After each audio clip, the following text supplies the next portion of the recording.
আসসালামু আলাইকুম ওয়া রাহমাতুল্লাহি ওয়া বারাকাতুহু। 24শে জুন 2025 সালে ইমিগ্রেশন আইনে পরিবর্তন আসছে।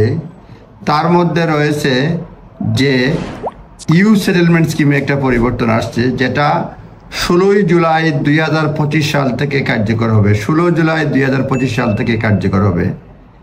সেটা হচ্ছে যে ইউ সেটেলমেন্ট স্কিমে পারমিটেড অ্যাবসেন্স এবং কন্টিনিউইং কোয়ালিফাইং পিরিয়ড এ ব্যাপারে ব্যাখ্যা আসছে। Definition of continuing qualifying period in annex 1 of appendix EU is being amended. এই যে অ্যানেক্স 1 অ্যাপেন্ডিক্স ইউতে পরিবর্তন আসছে কন্টিনিউয়াস কোয়ালিফাইং পিরিয়ড। এটার অর্থ হচ্ছে প্রি সেটেল স্ট্যাটাস থেকে যারা সেটেল স্ট্যাটাসে হবে কন্টিনিউইং কোয়ালিফাইং পিরিয়ড বলতে অ্যাবসেসটা, পারমিটেড অ্যাবসেসটা কত পর্যন্ত এলাও হবে সেই ব্যাপারে ব্যাখ্যা দিয়েছে। Definition of continuous qualifying period in Annex 1 of the Appendix EU is being amended to change the position of permitted absence.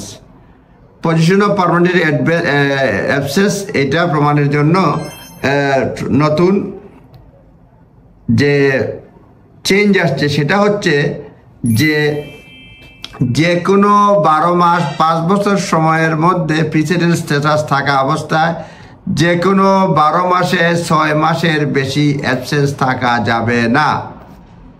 A pre-settled status holder must maintain their continuous residence in the UK in order to qualify for settled status.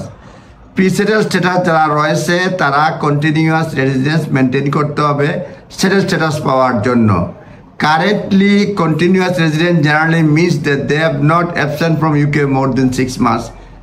In total, any given 12 months.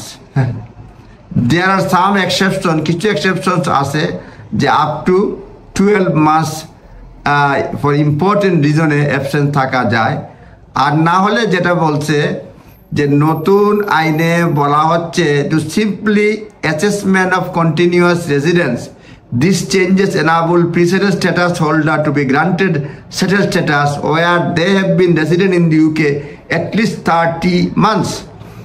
প্রিসেটেল status থেকে settle স্ট্যাটাসে যেতে হলে প্রমাণ করতে হবে তাহলে তারা গত 5 বছরের মধ্যে কমপক্ষে 30 মাস ইউকেতে ছিল। ইন মোস্ট রিটেন 60 মাস, অর্থাৎ 5 বছরের মধ্যে 2.5 বছর কমপক্ষে ইউকেতে রেজিডেন্স ছিল সেটা প্রমাণ করতে হবে।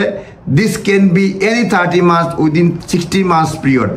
5 বছরের মধ্যে যে কোনো 30 মাস অর্থাৎ অর্ধেক সময়টা ব্রিটেনে থাকতে হবে।